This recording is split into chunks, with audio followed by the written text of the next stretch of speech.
Commissioner, thank you for joining us today. Thank you. The obvious concern here at the G20 is about the impact of the coronavirus. How are you assessing the situation across the Eurozone so far, and how is this likely to translate into the growth forecast? I think it's too soon to have a serious forecast. The basic forecast is that we can have a quick recovery after the outbreak.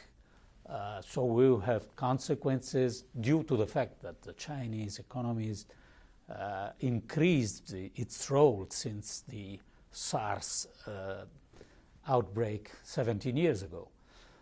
So the impact will be there, but with a possible quick recovery after the impacts in the next few weeks.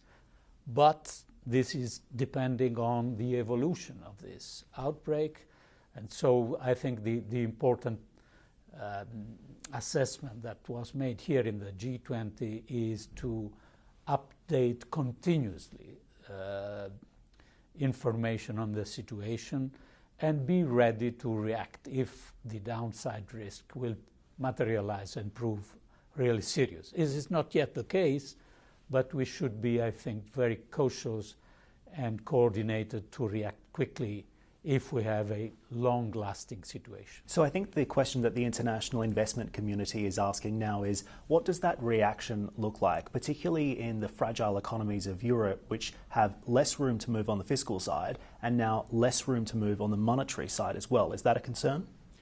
Well, the concern is that in a low growth situation that we had in the last 1 year and a half, low growth, low interest rate, monetary policy a little bit considered almost the only game in town. The reaction could be not sufficiently strong. But I think that there is a clear will from all governments, both in the Eurozone and at the global level, to have a strong reaction.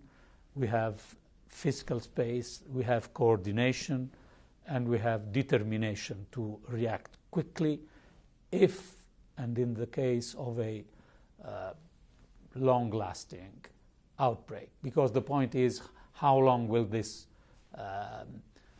continue to be there? And for the time being, solidarity with China and readiness to react. It is too soon to imagine something more than this. I wanted to get your reaction to the situation in Italy as well, obviously very close to home for you. When you look at the situation here, Italy is on the brink of recession. It has the highest number of coronavirus cases in Europe. And we're now hearing that the industrial heartland of Italy, in the Lombard region, for example, which accounts for around 30% of the country's GDP, is effectively being shut down. So is this going to tilt Italy's economy into recession? Is that a concern? I think there is absolutely no reason for panic. There is reason for solidarity for the 2 victims that we had for coronavirus in these weeks, 2 victims.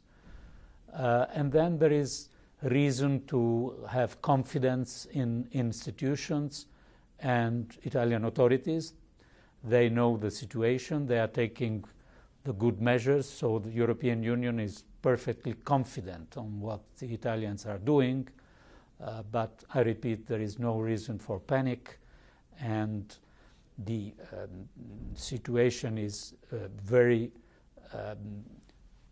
matter of concern for the spread, but I repeat, we had only 2 victims, and this is the contradiction of this virus having a certain amount of spread, but demonstrating to be rather less lethal than previous one. But anyway, it's to the health authorities to establish what has been done, and the European Union is continuously in contact with Italian authorities and full confident of their decisions. I wanted to ask you about the likely policy response that we could see from the ECB as well. They're meeting on March 12. Do you think that perhaps this is going to result in more stimulus from the ECB, a more accommodative monetary policy stance, a cut to rates, or perhaps even QE? Well, I think that the ECB is following an accommodatory policy. Is it enough, though? Anyway, so I don't think that this is, but it's not to me to obviously to give opinion on this.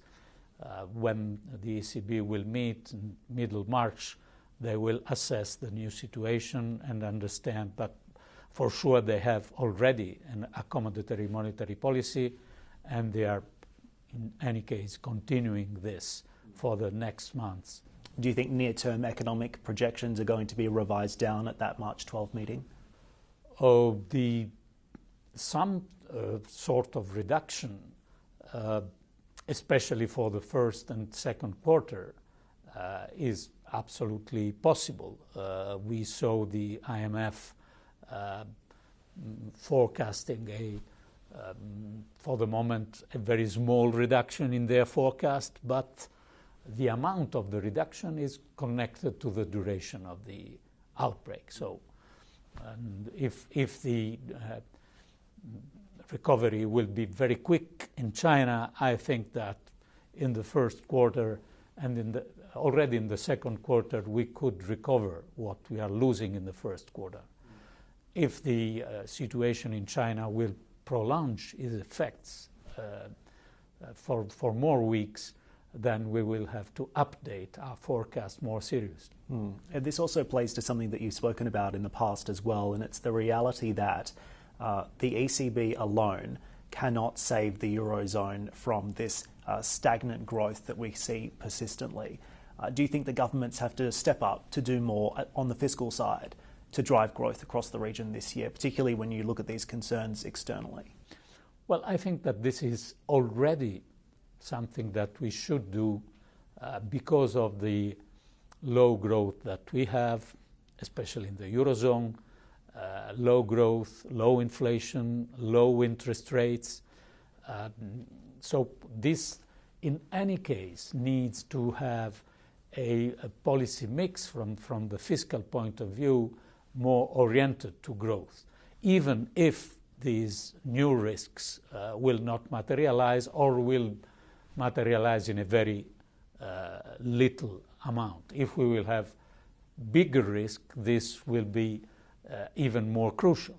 So I repeat, we need a more supportive fiscal policy in any case, because we are in a low growth since a couple of years now.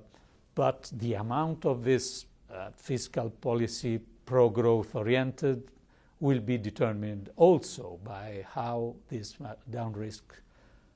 downside risk will materialize. So still assessing the impact. Commissioner, we'll leave it there. Thanks for joining us today. Thank you. Thank you.